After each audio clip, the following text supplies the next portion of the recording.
Graça e paz, uma ótima noite para você que acompanha a nossa programação. Seja muito bem-vindo a mais uma edição do Vejam Só, aquele que, sem dúvida nenhuma, é o melhor debate teológico da televisão brasileira. Fica ligadinho aí, porque a edição de hoje está imperdível, com um tema que eu já adianto é muito solicitado nas nossas redes sociais. Muita gente tem dúvida sobre essa questão e nós vamos ter a oportunidade de nos aprofundar um pouquinho nela. Fica ligadinho aí, que daqui a pouco eu já apresento o tema para vocês também, tá bom? Só quero deixar aqui a minha rede social, @zeca_pereira. É mais uma plataforma para a gente poder interagir, conversar, bater papo, repercutir tudo aquilo que acontece no Vejam Só.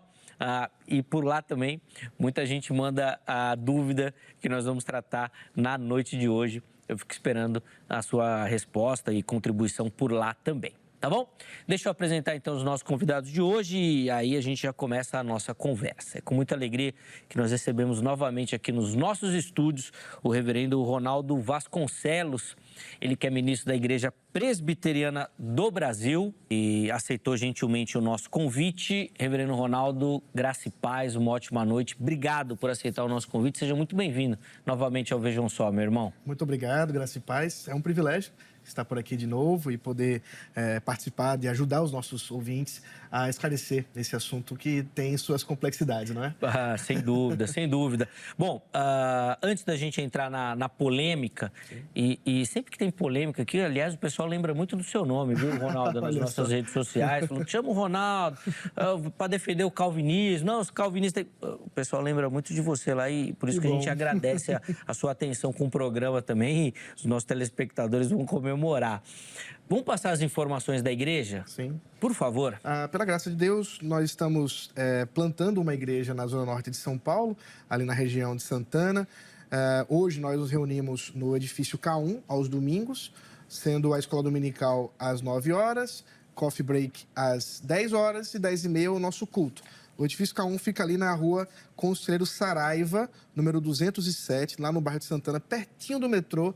Então dá para você nos visitar e será um privilégio. Bênção. Fica aí também a indicação. Aliás, nós deixamos para você as redes sociais, tá bom? Que o reverendo Ronaldo divulgou. Então, por lá, você consegue também ter outras informações da igreja, do trabalho, do ministério dos nossos irmãos ali na Zona Norte também, tá bom? Se não deu tempo de anotar, nós vamos deixar tudo salvo lá no nosso perfil oficial do Instagram, o @programa Vejam Só, tá bom? Ronaldo, de novo, obrigado, meu irmão. Muito obrigado. Obrigado pelo carinho com o programa. E nós temos também o privilégio de receber novamente aqui nos nossos estúdios, ele que é um parceirão do Vejam Só e sempre que passa aqui por São Paulo, ele carinhosamente aceita os nossos convites. Nós temos a alegria de receber aqui nos nossos estúdios o professor Leonardo Andrade, ele que é lá do Instituto Teológico Logos. Graça e paz, meu irmão, uma ótima noite, seja muito bem-vindo, professor. Que alegria revê-lo e recebê-lo aqui no programa novamente. Graça e paz, Zeca, graça e paz a todos os ouvintes. É um prazer estar aqui com o reverendo Ronaldo Vasconcelos e para tentar elucidar, né? E sempre como tem um tema mais polêmico, né? Eles chamam o Leonardo Andrade. Eu não sei por quê, esse bullying, né? Não, bullying não, professor. O irmão gosta da polêmica e eu costumo brincar aqui nos bastidores que eu sou jornalista, então não guardo segredo, né? Falou pro jornalista, o jornalista repassa. Tem tema polêmico aqui no programa, o Leonardo me manda mensagem. Eu quero falar disso daí também. Reserva esse tema aí que quando eu estiver em São Paulo eu quero falar. Você gosta também, professor? A gente gosta, né? Gosta de estar... Eu gosto, mas é porque os temas polêmicos, né, reverendo, são aqueles mais assim, chamativos. Sim, que trazem despertam o interesse do povo, né? A curiosidade, é isso mesmo. Sem dúvida. E, eu particularmente agradeço, porque, obviamente, a gente aproveita a capacidade técnica dos nossos convidados para aprender um pouco mais em assuntos que normalmente trazem muita dificuldade. Bom, antes da gente entrar nessas dificuldades, o pessoal que quiser saber um pouquinho mais do Instituto, do seu ministério, do seu trabalho, como é que faz, professor? Então, eu pertenço ao Instituto Teológico Logos, né, que atende línguas originais, principalmente línguas semíticas. Eu também dou aula de línguas semíticas ao curso do IBTEC, que é um curso reformado. Um abraço a todos os amigos lá do IBTEC, a todos os alunos. Nós ministramos línguas semíticas, também ministro e escrevo para o curso CETADEB, acabei de escrever uma gramática de hebraico e de grego, e vai ser publicada brevemente, muito interessante. E eu pertenço à Assembleia de Deus no Estado do Espírito Santo, Catedral da Família, cujo pastor-presidente é o pastor Álvaro Lima, ligado à CGADB. Mas também tem outros amigos lá, pastores lá. O próprio Ronaldo Falcão, um abraço, pastor Ronaldo, que também me recebe na igreja dele, que é a Missão Urbana, também é da nossa convenção. Ao próprio pastor Geraldo, que foi meu pastor há muito tempo. Um abraço a todos que carinhosamente pertence a gente. Nós pertencemos a eles, né? Boa. Professor, rapidinho, vamos falar um pouquinho dos seus materiais aqui. O irmão trouxe para a gente mostrar aqui. O que o nosso telespectador vai encontrar? Zeca, esse livro aqui, ó. Esse livro, Zeca, é especial. Foi o primeiro livro que eu produzi assim, em rede nacional. Eu escrevia só para institutos. Esse livro foi best-seller, vendeu muito, graças a Deus. Alguns pregadores, algumas pessoas sempre me ligam falando, vendi muito seu trabalho. Teve um pregador que me falou que eu fui para Israel só vendendo esse livro. Que bem. Então, esse livro é o Manual de Cultura, Costumes e Tradições. Você que quer pregar, você que quer ensinar, esse livro não pode faltar ali na sua estante para conhecer um pouquinho mais da cultura do Oriente, que é a nossa área, né? Trabalhamos com linguística e também com essa parte da cultura, costumes e tradições. Inclusive, abri numa parte aqui que fala sobre a questão musical. Recentemente, nós tivemos um debate falando sobre a dança no culto. Você que ficou com dúvida no debate, já recomendo a leitura do livro aqui, que você vai aprender bastante sobre o assunto, hein? E aqui, professor?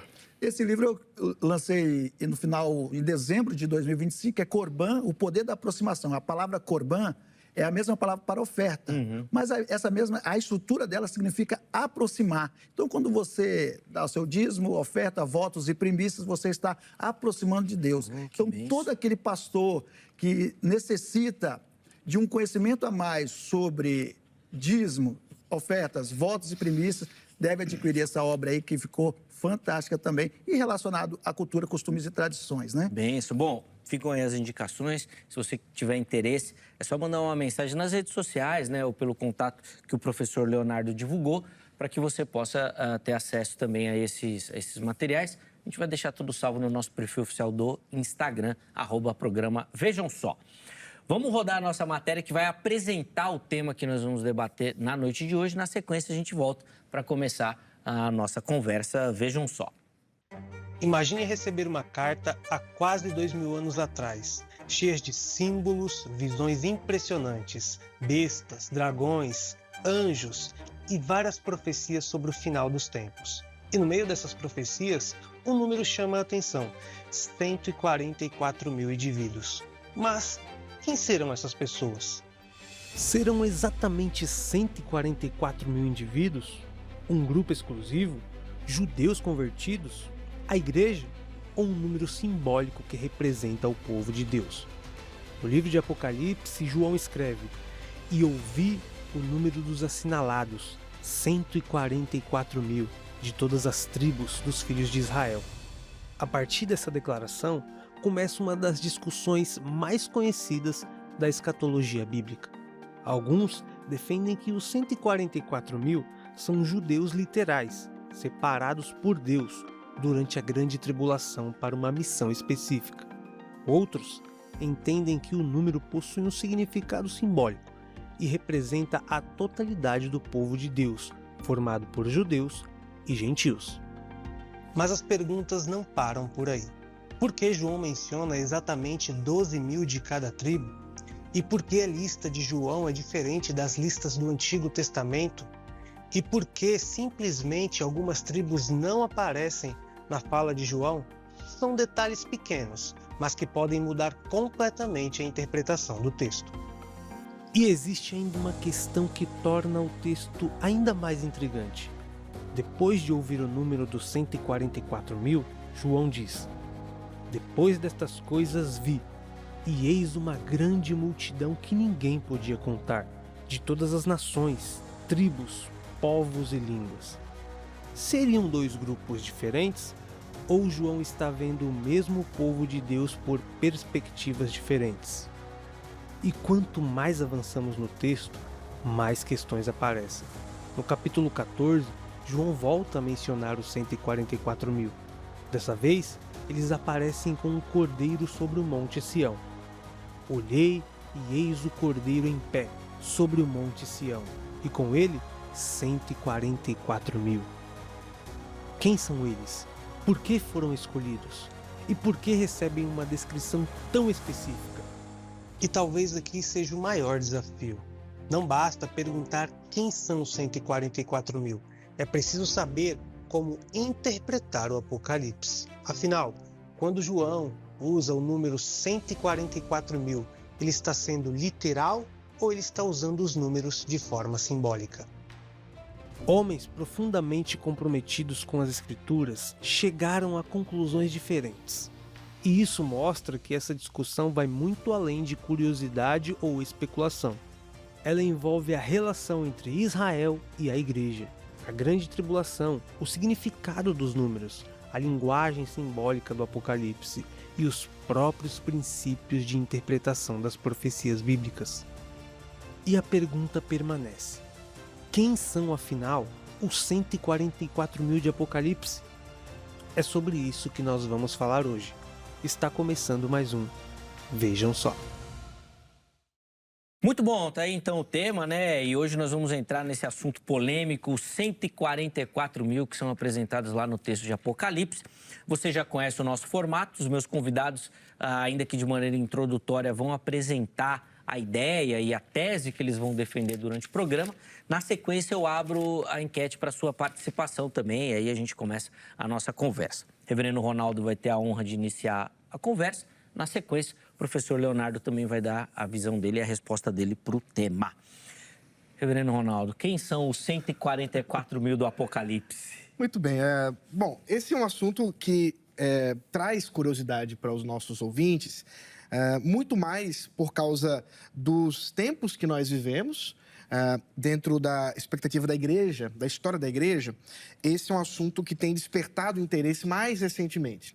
Então é muito curioso que eu tenho um desafio muito grande hoje de tentar apresentar aos nossos telespectadores uma posição que é antiga, que remonta desde o começo da igreja cristã, passa pela Idade Média, Reforma Protestante, os grandes teólogos do protestantismo, porém, nos últimos anos, especialmente aí nos últimos 100, 150 anos, ela não é a posição majoritária. Então, possivelmente, a maioria dos nossos telespectadores não vão gostar muito do que eu vou dizer, ou pelo menos vão se surpreender um pouquinho com a posição. Mas eu quero dizer de início, sem pedir desculpas por isso, que fica aqui o desafio de tentar ouvir o que vai ser dito, lendo o texto bíblico, né? Sendo desafiado a conhecer a palavra. Muito bem.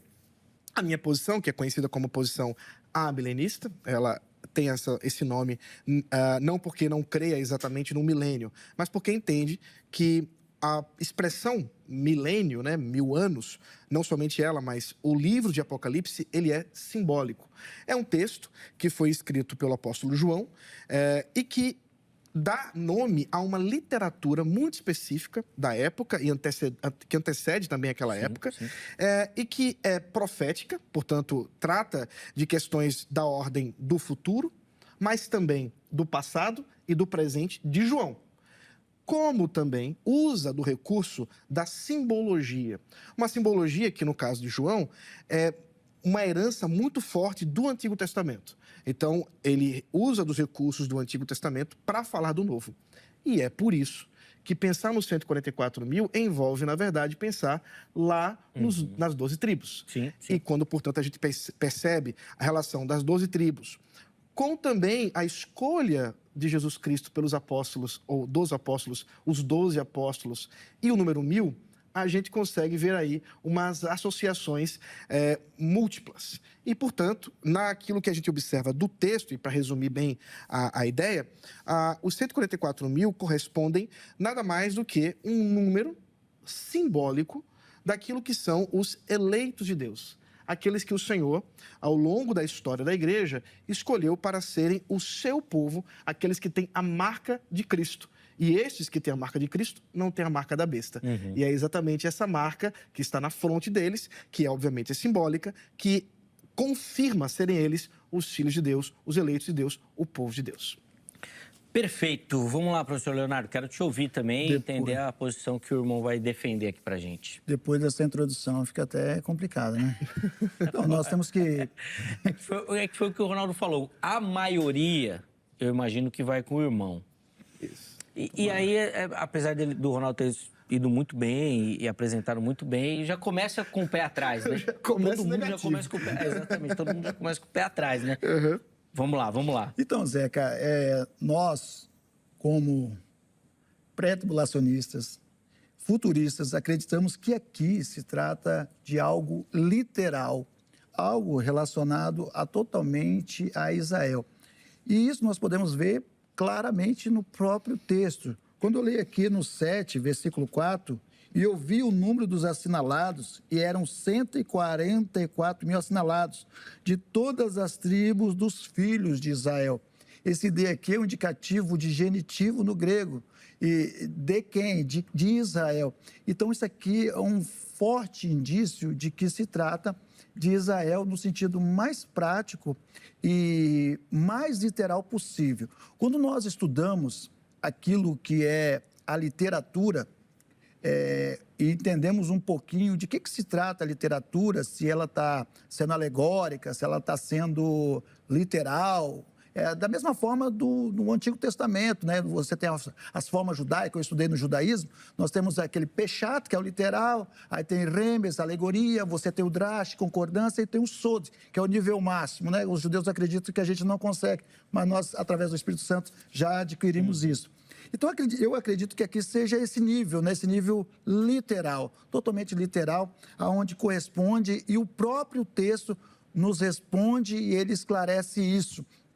Eu que trabalhei nessa área de necrópsia, e existe uma frase que diz assim, o corpo fala, e eu acredito que o texto também fala. O texto vai falar para você, eu estou sendo literal nesse quesito. Às vezes... não, né? Às vezes posso estar errado também, né? Às vezes, mas existe uma frase que fala assim, mas você pode estar errado, reverendo. Aí mas tem uma frase de outro médico forense que diz assim, o corpo fala e ele não mente.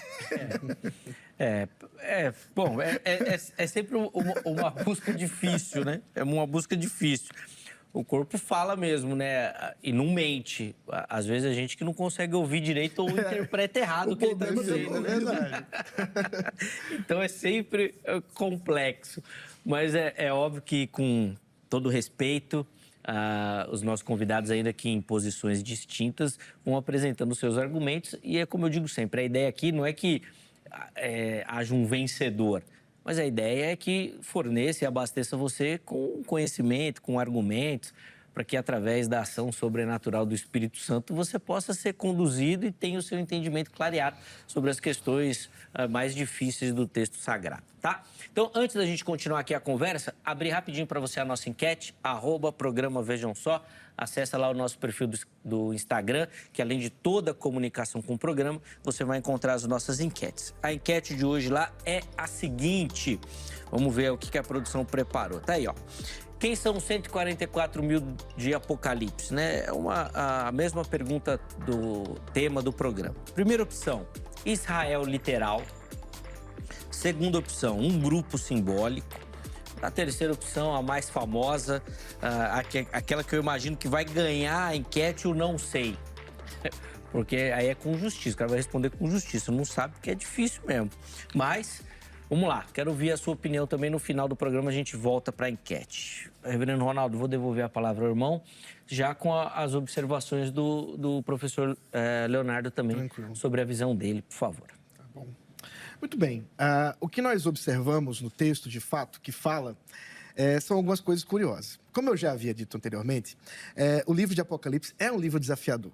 É um livro que, quando a gente, desde o seu começo ali, quando nós temos aquela visão de João do trono, onde nós temos o cordeiro, os 7 selos, naturalmente, qualquer pessoa que pegue o texto não espera que o Senhor Jesus Cristo, de fato, seja um cordeiro.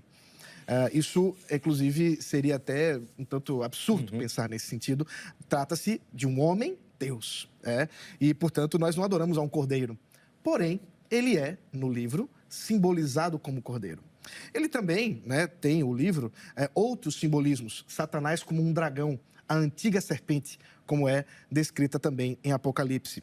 A Babilônia, que nesse período histórico já não existia mais há muito tempo, é tratada ali como um sistema de pensamento, um sistema de impiedade. Jezabel surge como uma personagem que vem para dissimular as igrejas, etc. Portanto, a leitura simbólica do texto de Apocalipse não é extraordinária. O corpo fala, o texto fala. Particularmente o capítulo 7, que não pode ser de outra forma interpretado, é um texto cheio de simbolismos. Vejamos bem o texto. Depois disso, eu estou lendo aqui na Nova Almeida Atualizada, é um pouquinho diferente da tradução do irmão, mas muito parecido em geral. Vi 4 anjos em pé nos 4 cantos da terra. Opa, a terra não tem cantos, porque nós sabemos que a terra é redonda.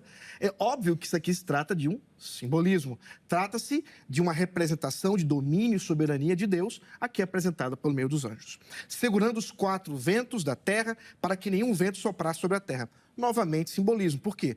Imagine se parasse de soprar a terra. Haveria uma destruição em massa de toda a existência, de todos os seres humanos, seres vivos, etc. Portanto, nós estamos diante de um texto simbólico. E ele continua, portanto, a relatar todas essas questões. Mas o que nos leva a considerar, não mais o texto apenas como simbólico, mas a identificar esse texto como tratando-se realmente de um texto que não está preso ao povo de Israel, mas sim ao Israel de Deus, como o apóstolo Paulo descreve em Gálatas capítulo 6, a igreja.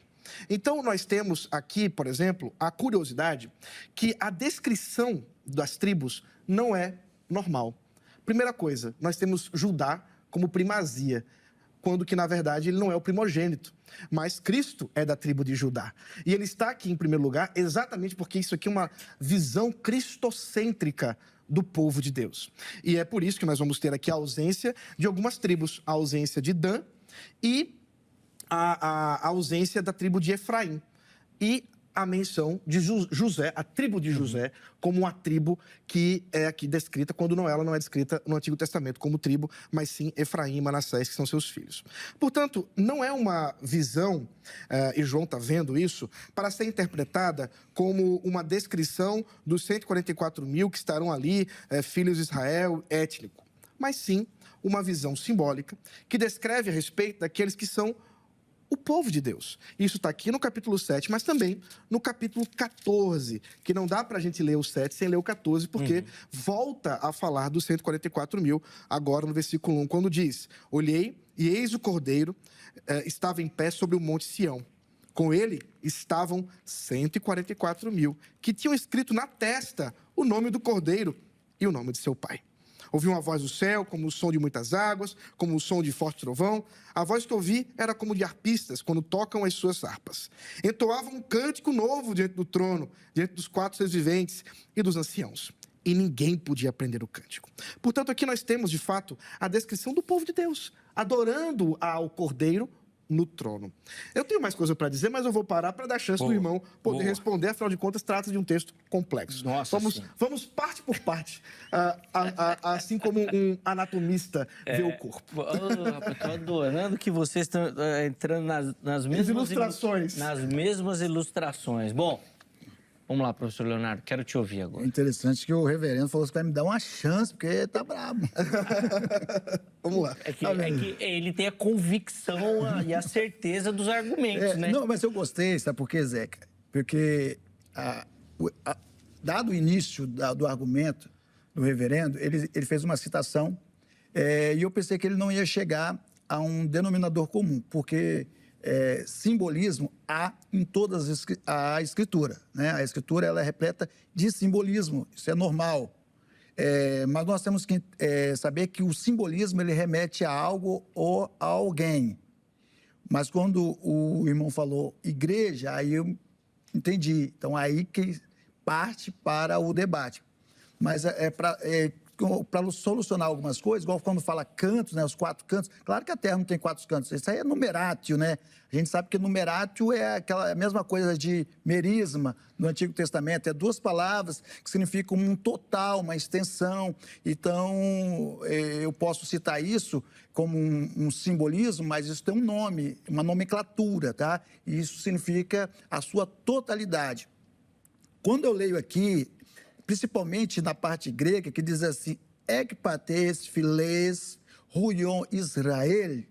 Aqui é interessante porque ele começa com o prefixo ek. E esse prefixo ek é uma preposição de origem, procedente, indicando que os 144 mil varões procedem de onde? Procedem de Israel. Outro termo, que é filê, significa tribo, ou seja, de tribal. Se você pegar a palavra guês, que está lá, fileguês, fileguê, né? Ali não está guês, ali está guê, de Mateus 24, 31. Se você pegar a palavra guês, que está aí também de Apocalipse 3:10, e tudo comporta e remete a um acontecimento voltado para aquilo que eu acredito que é um arrebatamento pré-tribulacionista. Então, esses todos estão girando no mesmo circuito. Então, reflete a Israel. E, por último, Ruion Israel é uma expressão técnica bíblica para os descendentes de Jacó, isto é, os israelitas. Então, sintaticamente, essa construção aí é um genitivo de relação. O que é um genitivo de relação? Ou seja, ele está relacionado, ele está remetendo a alguém. Quem que ele remete? A Israel, porque o próprio texto está remetendo. Por isso que eu disse, o corpo fala, e o corpo falou aqui. Tanto na sua parte de tradução, como na sua parte no original, onde ele reflete que é Israel. Pô, então aí estão as argumentações dos nossos convidados. Antes de devolver ao Ronaldo, até para a gente inaugurar aí uma nova rodada de comentários, vamos fazer um intervalo bem rapidinho, tá bom? Até antecipando um pouquinho a nossa parada, e aí depois a gente já vai direto aí até finalizar a nossa conversa de hoje, tá bom? Antes do intervalo, eu vou deixar aqui para vocês o telefone da grade. Então, você que quer se preparar para responder com excelência esse chamado, essa vocação que Deus colocou na sua vida, nós aqui do Vejam Só aconselhamos para você a grade, tá bom? São mais de 25 anos caminhando junto com o programa e por isso nós damos essa indicação. Então, código 11 3115 0819. 11 3115 0819 é o telefone da secretaria lá da grade para você entrar em contato e, obviamente, tirar todas as suas dúvidas. Eu tenho certeza que você vai se encaixar em algum formato ou modelo oferecido pela grade. Além disso, ficam aqui também as redes sociais da HIT. Vem conhecer a nossa programação, vem conhecer a emissora, todo o nosso conteúdo, tudo preparado sempre com muito carinho, pensando em oferecer qualidade para você e para toda a sua família, tá bom? Intervalo rápido, Vejam Só vai. Na sequência, nós já estaremos de volta.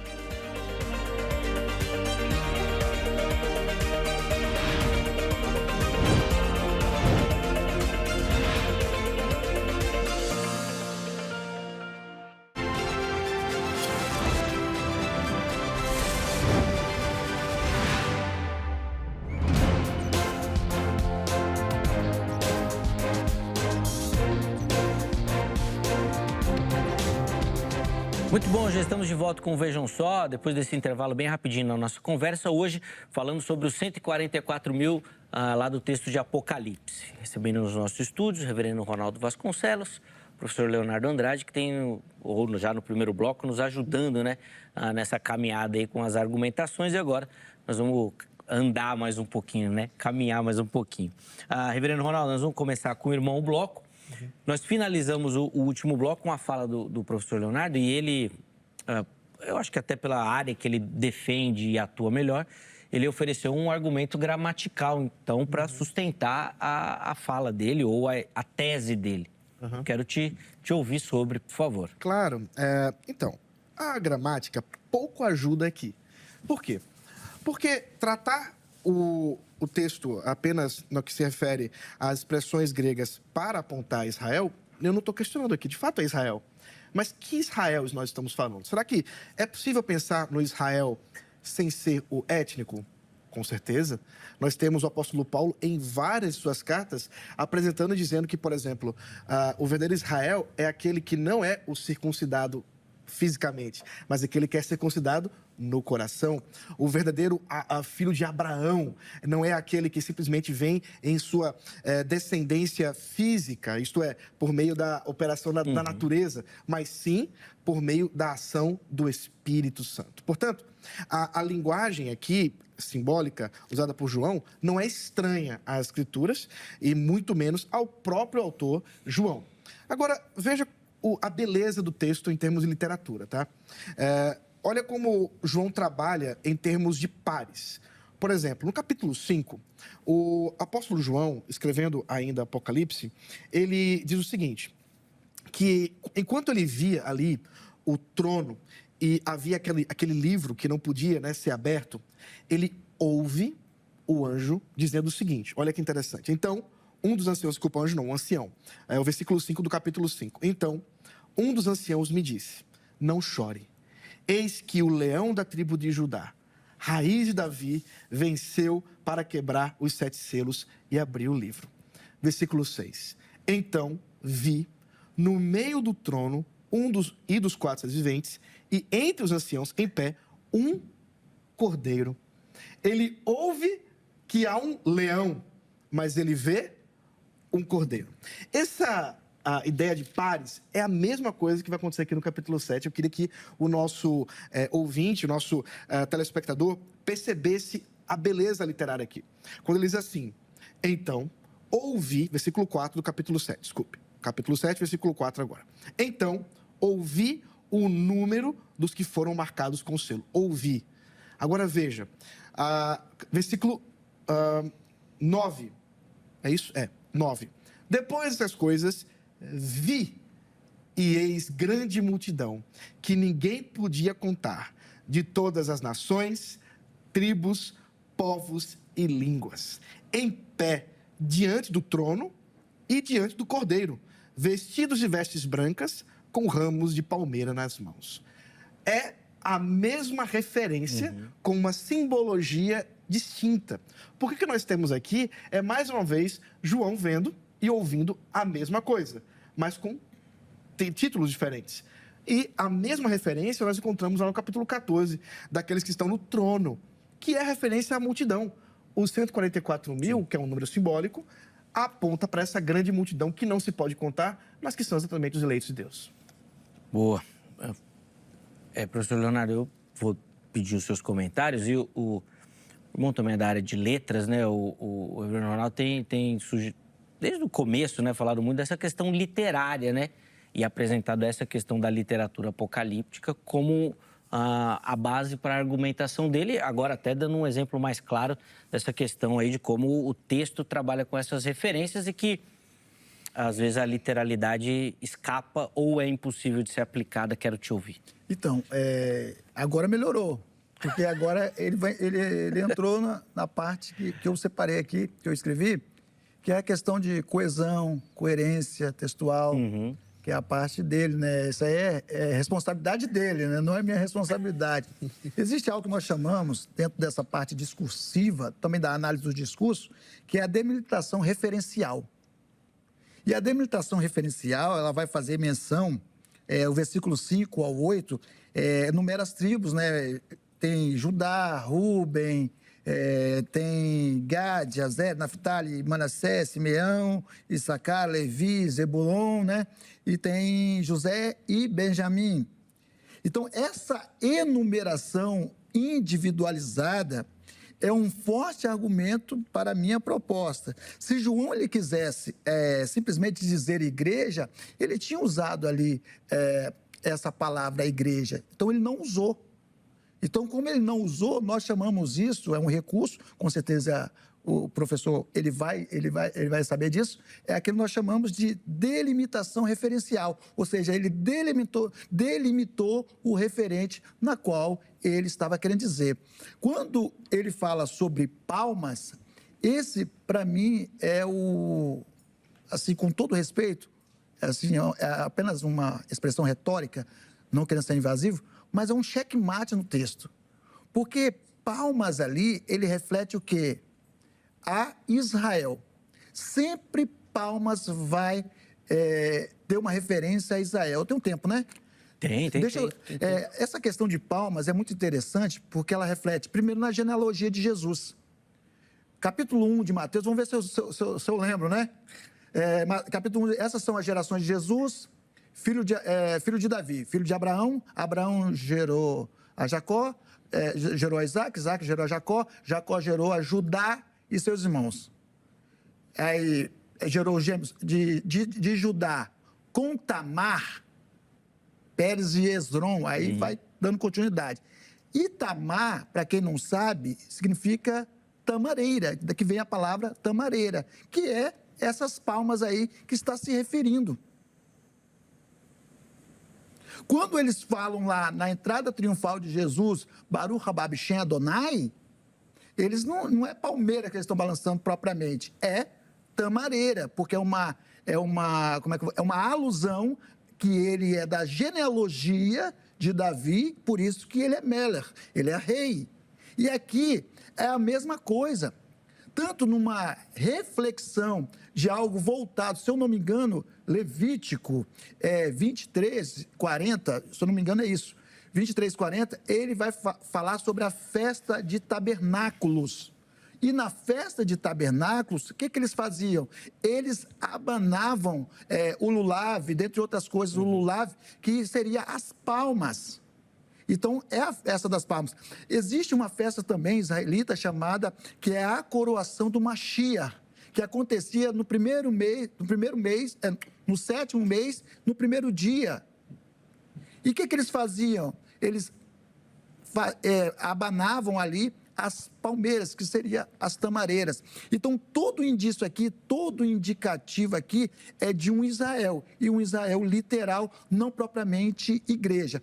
Quando o reverendo faz citação, que, claro, é o simbolismo referente à igreja, eu tratei de fazer aqui essa questão, que a delimitação referencial, ela vai cortar isso aí. Boa.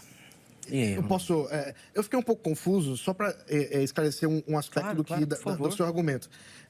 Você está dizendo que, no versículo 9, ao referir-se à grande multidão, sendo ela composta de todas as nações, tribos, povos e línguas, é Israel. Não, eu estou dizendo... Porque as palmas foram eles que estavam avisando. Eu estou dizendo que é uma referência a uma prática judaica. Entendeu? Okay. Eu estou dizendo que é uma prática judaica. Mas quem são os da multidão? Do 9 aí é Israel também. Todas as tribos, povos e línguas é Israel? Vamos supor.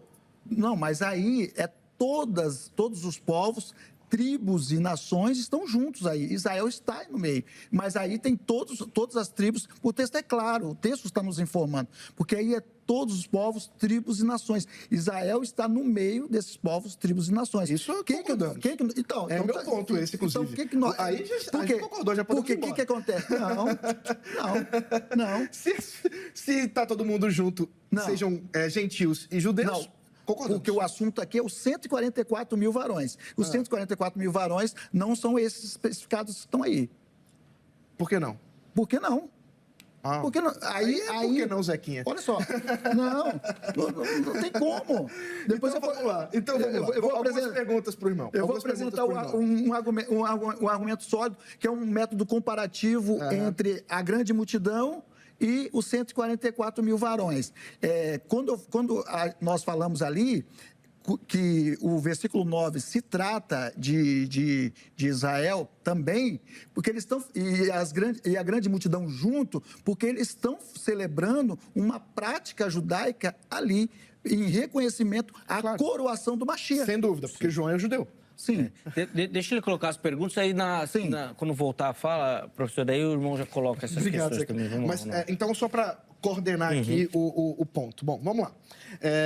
Eu, de fato, fiquei confuso porque a coisa ficou um pouquinho estranha na argumentação, mas agora entendi melhor que a prática de usar os ramos de palmeira é uma expressão de cultura judaica, portanto, teriam judeus aqui. O que nós concordamos, afinal de contas, trata-se de um judeu expressando uma prática cultural judaica.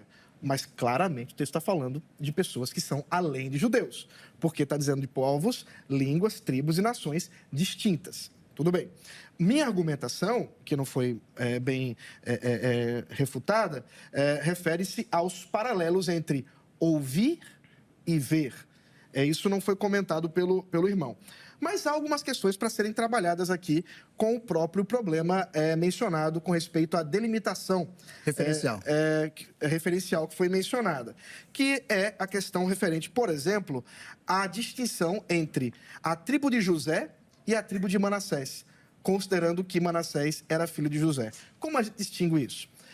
Como também referir-se aqui ao fato de termos a tribo de Levi, não termos a de Dan, e a ausência, né? Por que Judá aparece primeiro?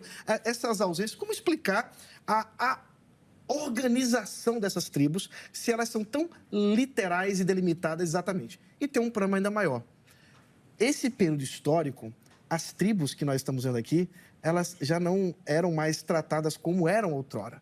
Porque aqui nós já temos, no povo judeu, pós-exílio, uma confusão até genética entre os judeus. Então, por exemplo, o povo do norte já eram samaritanos, as tribos que ficaram ao norte. Então, você tem todo um problema até para identificar, nesse período aqui, quem seriam esses da tribo tão específica como o irmão menciona.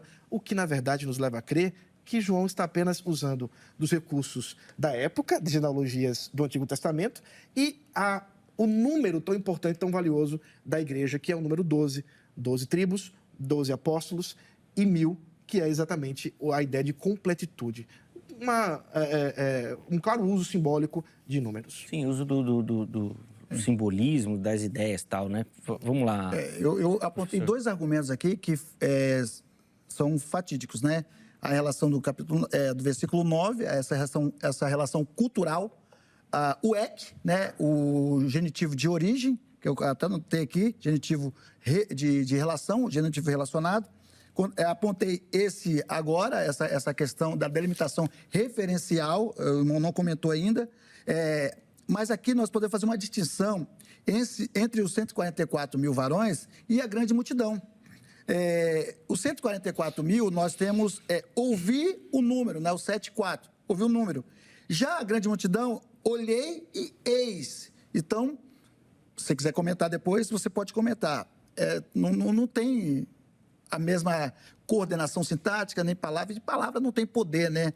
Nós trabalhamos com lexema, que são a formação de palavras. Então, os 144 mil varões apontam o número deles, 144 mil. Já a grande multidão fala inumerável. Então, é discordante isso. Você apontar que são a mesma coisa é discordante. Outra coisa, das tribos de Israel, ali fala de todas as nações. Um grupo delimitado, ali é um grupo universal. Então, essa estrutura literária, como o irmão é professor de letras, vai entender que a estrutura literária cria um contraste, um contraste deliberado entre Israel e as nações. Então, não posso alegar que tudo ali fosse igreja. Se os 144 mil varões fossem a própria igreja, a distinção com a multidão e de todas as nações poderia reforçar ou dar força a essa retórica ou a essa fala, né? A confirmação nós temos em Apocalipse 14. Em Apocalipse 14, versos 1 ao 5, os mil reaparecem em características específicas. Estão com o Cordeiro no Monte Sião, tem o nome do Cordeiro, né? E do Pai em suas fontes. São chamados de primícias para Deus e o Cordeiro. E esse termo primícias nós sabemos. Ele sempre referente a quem? A Israel. É sempre referente a Israel. Ou o irmão pode discordar, mas é sempre... Não precisa concordar comigo, mas, entendeu? Ele não só pode, como ele vai... Já acabou meu tempo? Tem mais 30 segundos. É o termo apar, né? E apar significa primícias. No Antigo Testamento, as primícias eram a primeira parte da colheita, né? Assim, muitos intérpretes entendem que os 144 mil varões como as primícias de uma futura conversão nacional de Israel. Então, o texto aqui, essa forma, isso entra em harmonia, né, com o texto de Romanos, ali 11, 25 ao 27. Então, é uma clara evidência ali, todos os apontamentos, que se trata de Israel. Depois eu vou entrar na sintaxe dessa parte aí. Tá. Espero que dê tempo de entrar, hein? Vamos ver. Vamos lá, Ronaldo. Ok, vamos lá. Bom, com relação à questão da delimitação, eu falei bem claramente a questão de como olhar para essa descrição das tribos que não parecem traduzir exatamente aquilo que a gente vê literalmente nas genealogias do Antigo Testamento. Mas tem algumas questões para o irmão lidar ainda. Algumas questões que são muito curiosas. Lá no capítulo 14, quando ainda se refere aos 144 mil, e reproduzindo essa ideia deles estarem no trono, estarem, no caso, no monte, mas estarem com o cordeiro, a mesma coisa que fala com respeito às multidões, lá no versículo 9 do capítulo 7, nós temos essa descrição de quem são esses. Versículo 4. Estes são os que não se macularam com mulheres, porque são virgens. Eles seguem o cordeiro por onde quer que vá. São os que foram comprados dentre todos os seres humanos, primícias para Deus e para o cordeiro. E não se achou mentira, na boca não tem mácula. Veja, a descrição que nós temos aqui são de pessoas que não têm pecado. Como que nós vamos interpretar literalmente essas pessoas que nunca mentiram, não têm mácula, mas, olha o problema, é esses que não têm contato com mulheres. Então, eu tenho um argumento para isso, mas eu queria ouvir do irmão como é que explica isso literalmente dentre o povo de Israel. Dos 144 mil, são somente esses que são virgens, que nunca mentiram, que não têm pecado, e, portanto, estes são, de fato, as primícias. O irmão interpreta isso tudo literalmente? Sim. Então, é o seguinte, vamos lá, posso responder? Pode. Eu estou dando meu tempo para ele. Pode. Então tá bom. Então, depois eu só que respondo. nós vamos fazer o seguinte, você vai responder, e aí depois nós já vamos para as considerações finais e conclusão. E conclusão, tá bom? Sim. Então, responde e aí a gente já finaliza aí para dar o nosso tempo. Então, vamos lá. Antes de eu responder, deixa eu fazer uma salva aqui. Quando você lê o texto, né, de número ali da questão ali, o número composto 12 vezes 12, que é igual a 1000, né? Embora o número possa ter um valor simbólico, que é uma plenitude administrativa ali, das questões espirituais ali do texto e também de todo o simbolismo que vem do texto, né? Mas é uma indicação. Mas o paralelo é simples. O Apocalipse, o cordeiro é simbólico, mas representa uma pessoa. É aquilo que eu disse desde o início e que o irmão não comentou. Só ele fez pergunta, né? Eu não fiz nenhuma. O que o irmão não comentou. Ele representa, todo símbolo ele representa algo. Mas, assim, ele não pode representar a igreja porque a igreja não tem aqui, não tem dados específicos de igreja nesse texto. Então, não tem dados nenhum, só temos dados de Israel. Então, todo o simbolismo, ou aquilo que é a forma dele, que ele vai girar, ele vai sempre encaminhar para Israel. E nunca vai encaminhar para a igreja, né? Então, sempre o uso de Israel no Novo Testamento, usa a expressão filhos de Israel. Mateus 10, 6, as ovelhas perdidas da casa de Israel. Lucas 1, 68 vai falar, visitou e redimiu o seu povo de Israel. Atos dos Apóstolos 2, 36, toda a casa de Israel. Romanos 9, 4, os israelitas. Não há em Apocalipse 7 nenhum indicativo contextual de que João esteja redefinindo Israel como igreja. Então, isso com todo respeito, uma discrepância textual, já que o irmão é professor de letras, você não pode cometer isso, porque isso foge principalmente a nossa queridíssima Igedora Koch, né? Igedora Koch, que você vai falar uma coisa que não corresponde à coesão, nem coerência e nem análise do discurso. Boa. Nós vamos para as considerações finais. Reverendo Ronaldo, depois o professor Leonardo também.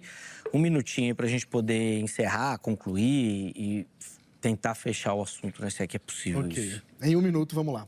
Em primeiro lugar, o Senhor Jesus é descrito como leão e cordeiro. E isso não faz com que ele seja mais de uma pessoa, mas é descrito com dois símbolos distintos. Assim como vemos 144 mil, grande multidão, com a mesma ideia do ouvir e ver.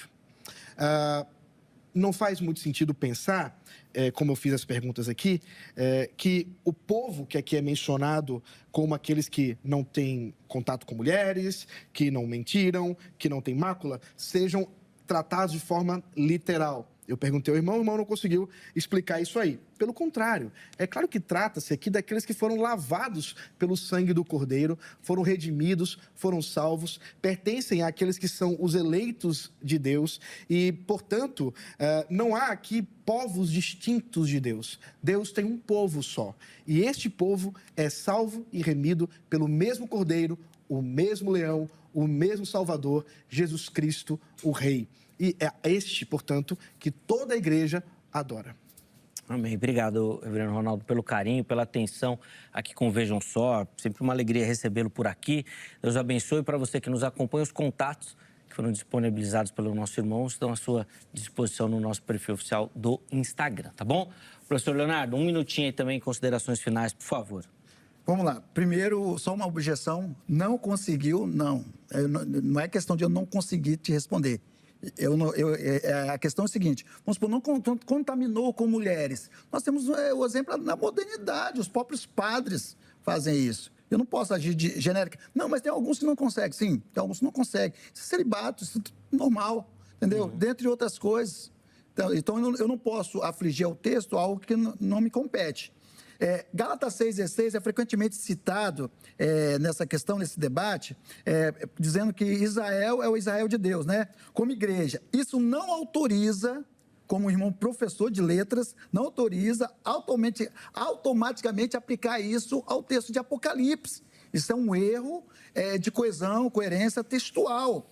O princípio exegético que todo exegeta deve fazer, ele deve ser o quê? O texto é interpretado no seu próprio contexto inteiro, não naquilo. Eu não posso pegar picadinho de Bíblia e colocar, enxertar na Bíblia e dizer que isso é aquilo. E isso é um erro grave de coesão textual. Boa. Professor Leonardo, obrigado também, meu irmão, pelo carinho. Obrigado por aceitar o nosso convite. Os contatos do nosso irmão também à sua disposição no nosso perfil oficial do Instagram. Quero me desculpar com os nossos convidados, mas às vezes o tempo é cruel, né? A gente vai achando, 5, 10, quando vê já acabou. Vamos colocar na tela aí rapidinho o resultado da enquete também para a gente poder encerrar e dar essa margem para a sua voz também que participa. Quem são os 144 mil de Apocalipse? Israel literal com 35%. Um grupo simbólico 47%.